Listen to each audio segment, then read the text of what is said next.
Hello hello Sunil. అన్నా, good morning నా. Good morning Sunil. Happy Independence Day నా. Thank you Sunil. Happy Independence Day Sunil. ఒక ఎందరో కొట్టినామంటే మన ఆ, ఏరియాలో ఉండే పిల్లలందరికీ పేరు పేరున జెండాలు పంచుతాన్నా. రాత్రి మదనపల్లి నుంచి వస్తుంటే ఉమ్, ఆడ ఎగ్ రైస్ తిన్నా డాబాలో. బాగుందా? కంటిన్యూగా నాన్ స్టాప్ బేదులు పట్టుకునే Sunil. Out side food avoid చేయాలి. ఉమ్. సరే, 500 కొట్టలేనా, నేను ఇన్సైడ్ ఇన్సైడ్ ఫుడ్ తింటా. లే, నీకు 500 కొడతారా కానీ ఆ, అది ఒక నలుగురు స్వతంత్ర యోధుల పేర్లు చెప్పురా. హ, అంతే కదా, నా పిల్లప్పటి నుంచి చూస్తాను నా వాళ్ళు. చెప్పు, ఎవరు చెప్పు. ఒకటి ప్రకాష్ రాజ్, ఉమ్, శ్రీకాంత్, ఉమ్, ఆ తర్వాత రవితేజ, ఉమ్, బ్రహ్మాజీ, ఉమ్. ఈ నలుగురు. సూపర్ రా సునీల్. ఇదేంట్రా అయితే?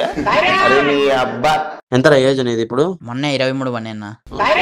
ఎన్ని రోజుల నుంచి చూసానా ఖడ్గం సినిమా? పిల్లప్పటి నుంచి. బ్రష్ చేసినావా? బే లేదన్నా.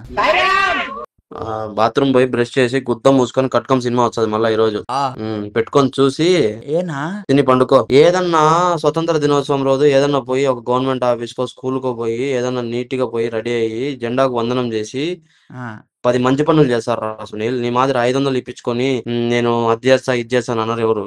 ఆ. ఆ, పోతుంది మొక్క జరుగుద్ది అవన్నీ నమ్మే ఉంటే నీ ఫేస్ లాగే నువ్వు ఏదో కన్నాలేసుకు బతకాల్సి వస్తుందిరా. ఇప్పుడు స్వతంత్ర యోధులు నేను చెప్పింది నలుగురు కరెక్టే కదా.